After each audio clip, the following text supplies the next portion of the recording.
Hello everybody, thank you for joining me, and before I begin I just want to say I'm really sorry to the other 10 signs of the zodiac that your reading is later than it was meant to be. Unfortunately I had a bit of shocking news whilst I was in the process of doing your readings, and I had to take a few days to process, so everything had to go on pause for a little while, but now I'm back.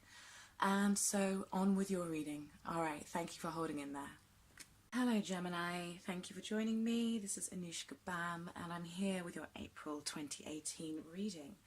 Okay, so happy spring, I would like to say first of all. I wanted to celebrate spring by just, including a little bit of flora and fauna because it's one of my favorite times of the year and it's a brilliant time for renewal.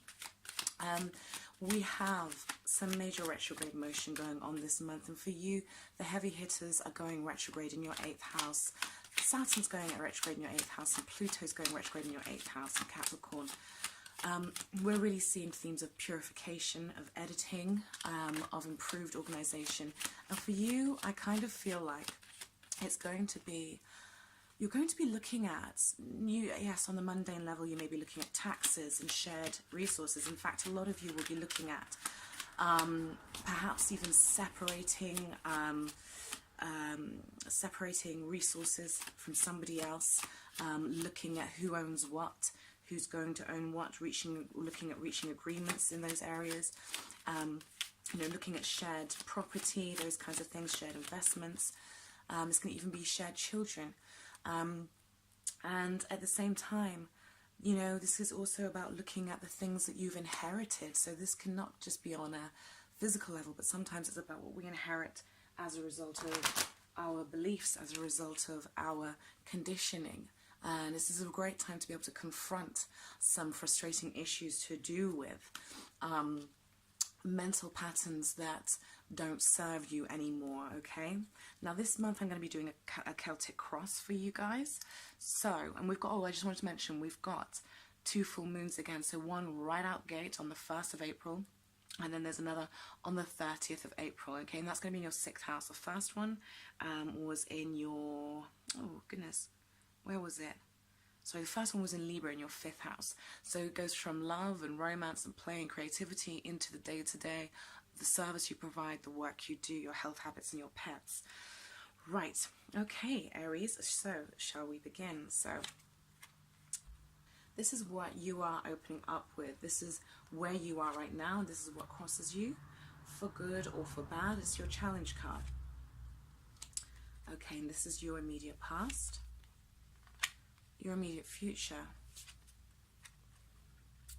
This is what you are aiming for. This is your conscious goal, your conscious aim.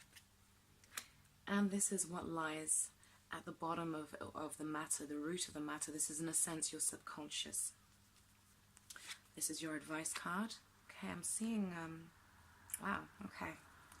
Your advice card. And this is your outer environment. Your hopes and fears. Looks like something needs to come to light for you guys. And then this is your outcome card. So you have a lot of reversals for you, Gemini, which is interesting, and for some reason I feel like this kind of makes sense. We've got a lot of reversal. We've got a lot of planets in retrograde motion, so that makes sense to me. At the same time, we've also got the 8th house here, in regard to the 8 of Swords, so I can see the 8th house coming up. I can see the 8th house coming up again here, so this is definitely speaking of 8th house matters. Wanting an end to something, and I'm seeing finances involved as well. Okay, right, Gemini, let's begin. It looks very much, Gemini, as though you are going to be having a very deep and revelatory month, and maybe even months ahead, especially because these planets are retrograde for more than just this month. We're talking 3 to 5 months with Saturn and Pluto, and of course we've got Jupiter retrograde in your 6th. This really, really very much speaks to this kind of energy. And so what I'm getting is that this, for some of you, this can play out in terms of romance and in terms of relationships. And for some of you, I'm also seeing this in terms of work. But certainly there are themes of what I've put in, what I've invested, what I've gotten out, has it been worth it? And almost like waking up out of a sense of maybe even illusion, I want to say.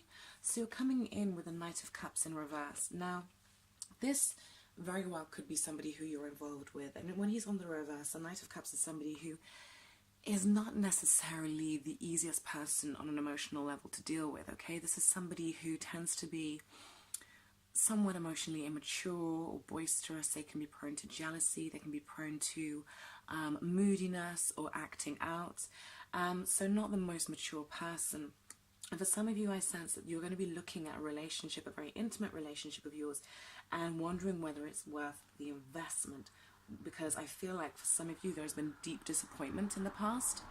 There's been a sense of, and maybe at first with this person, it was very loving, it was very romantic, you got swept off your feet, and then unfortunately the follow-through just wasn't there. And so there's a sense of disappointment and regret, but I feel like perhaps you invested a lot in this person, and it's almost like you're in this place where you're reviewing and just saying, I want to take a step back, and before I cut any ties, or before I change anything, or walk out the door, I want to know that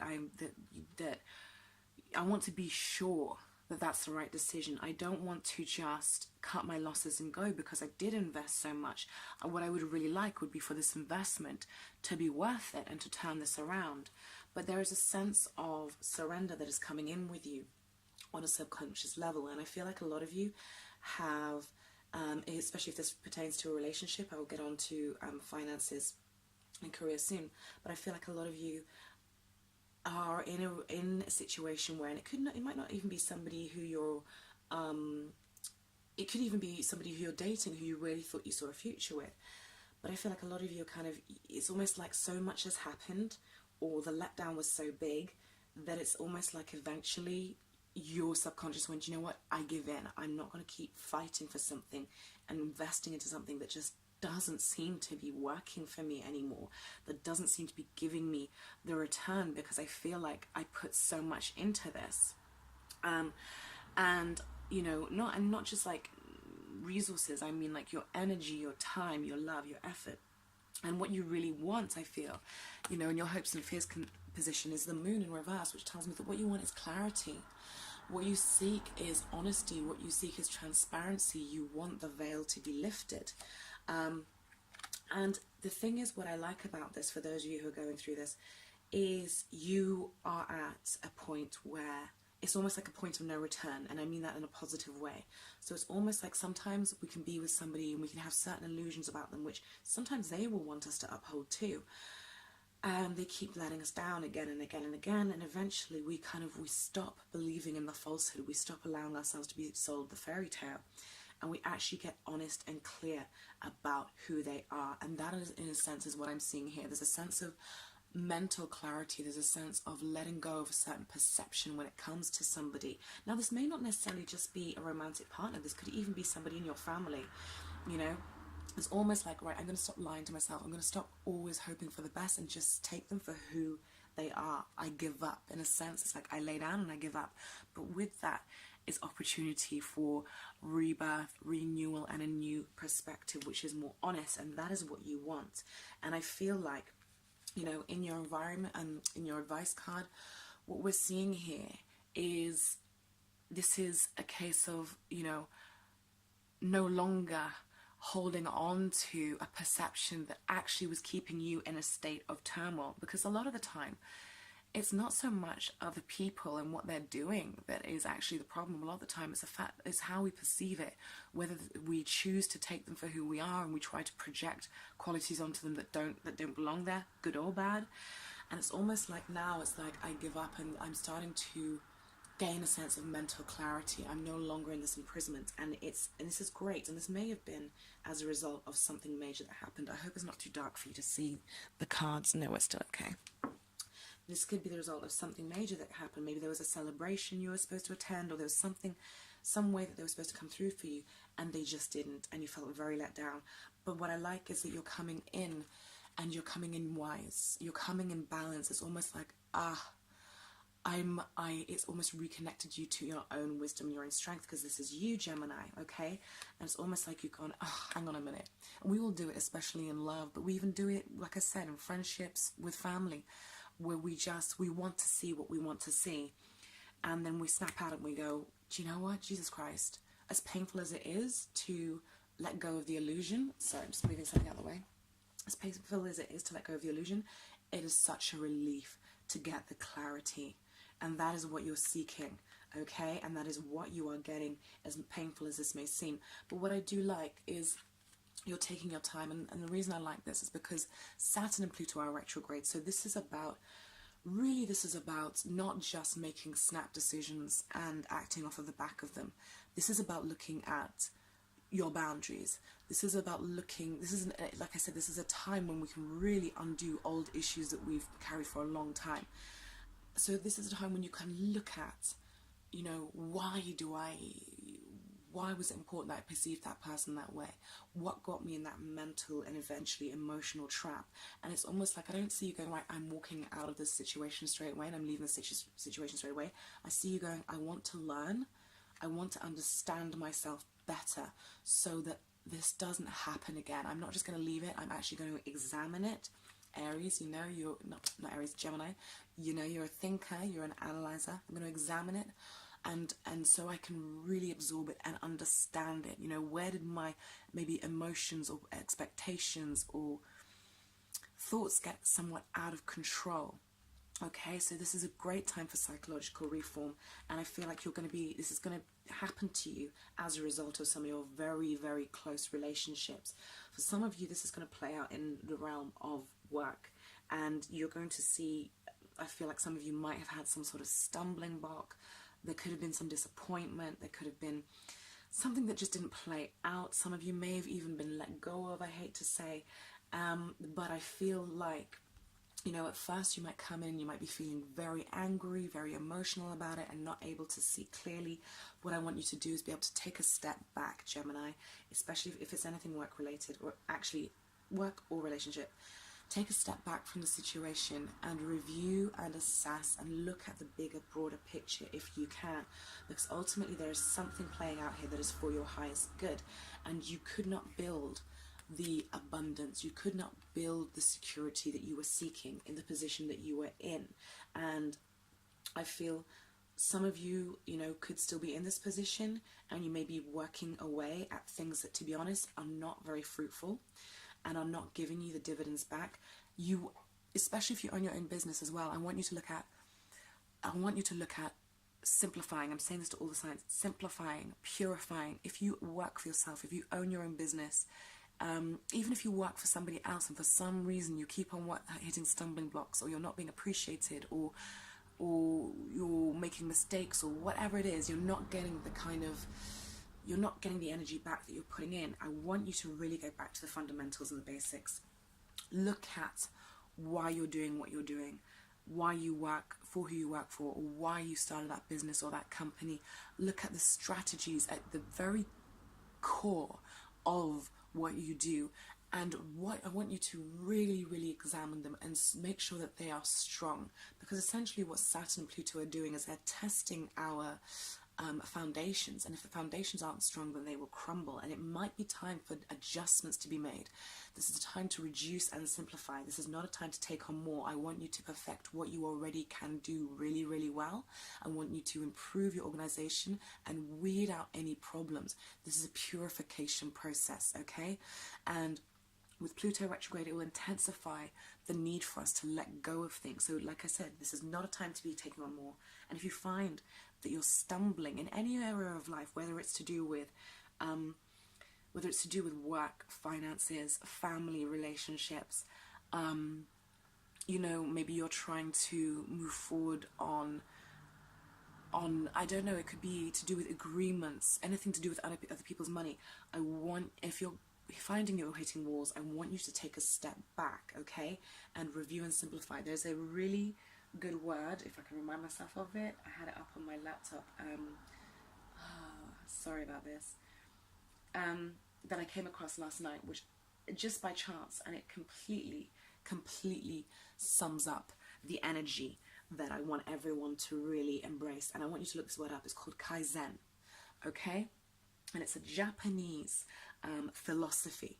It's a business philosophy that they tend to carry through to all aspects of their life. And the idea of it is simple and continual improvement, okay? And I love it, because that is what leads to growth. That is what leads to structure and strong foundations. So simplify. First, simplify and edit. Get rid of any fluff. Get rid of any thoughts that don't serve you, any pointless background noise as it relates to anything. And I want you to simplify, edit, and look at how you can continuously make simple changes over a long period of time that will build up to huge changes and massive turnarounds. Okay, so for those of you where money and finance and work is concerned, especially for those of you with joint finances, this is not the time. Say you're going through a divorce, or you're settling, somebody passed away and you're settling your estate. There could be some confusion, there could be some wars going on between the family. This is not a time to necessarily be pushing forward. This is a time to look at really what really needs to be done. This is not a time for greed on any level from anyone, including yourself, okay? But there is a sense of clarity that will be coming with this. I want you to know that. And as a result of stepping back and almost taking things less personally, be that the relationship, the career, whatever, you'll be able to see the far broader picture, which is what I want for you, what I want you to be able to do. Like I said, even as it relates to business, as it relates to your job, if you have your own company, this doesn't mean it's time to just close down, right? It doesn't mean it's just time to shut the company down and that's it. It's not about that. It's about, hang on a minute, what can we tweak to make it, where are we wasting our energy? Where are we wasting our time? How can we get to the truth of this? And how can we, what is our motto? What is this company built and based on? Does that run through every single aspect of it? And if not, why not? Really, really, really, this is like a huge, deep clean. And, you know, retrogrades are not so much about outer changes out there. Retrogrades actually change our perspectives. They change the way we see things. And what I love is all these swords. You've got swords of surrender going on here, okay? So the Ten of Swords, this is surrender. This is an ending of something, okay? And I feel like it's an ending of a struggle that perhaps you've been fighting against. And the Eight of Swords here in reverse, lovely, representing your 8th house. Same as the Eight of Pentacles here. You know, we're looking at finances. We're looking at shared property, shared resources. And this is looking at, right, no longer pushing forward. I feel like it was pushing forward on something that was creating the nightmare and causing the sleepless nights. It's almost like the surrender of going, okay, hang on a minute. Okay, you know what? It's not working. Let me stop resisting and go with what the universe is telling me so I can learn and see what has to be changed here. Like I said, for some of you this will relate to a relationship, but I don't see you leaving necessarily straight away, but I see you perhaps even being able to rework the structure of your relationship to such an extent that you are able to get out of it what it is that you want, so it does become emotionally fulfilling, so that you are dealing with each other on an honest level and not projecting ideas onto each other. Okay, so all in all, I really like this, but it feels like this is a very deep transit that you're going through, or these are deep transits that you're going through. And I think that providing you can maintain some perspective and understand that, you know, life ebbs and flows. I mean, like the moon, you know, life, you know, it waxes and wanes, and that the times that we think are the bad times or the times of crisis are often there to teach us something. And the sooner we're able to grasp the lessons and see the truth, the sooner we're able to move through it with grace. So gain some perspective, please, Gemini. I know you will. Lovely. Okay, I actually really like that reading. For me, that was really clear as to what it is that you need to do. Please comment and let me know how this is playing out for you. Subscribe if you haven't done. You know, I love hearing from you guys, and I'm available to do astrology and tarot readings, or even a mix, personal ones. So just, you know, go to my website or click the link underneath this video and that will take you straight to it. Okay, thank you so much for watching, Gemini. Take care. Bye bye.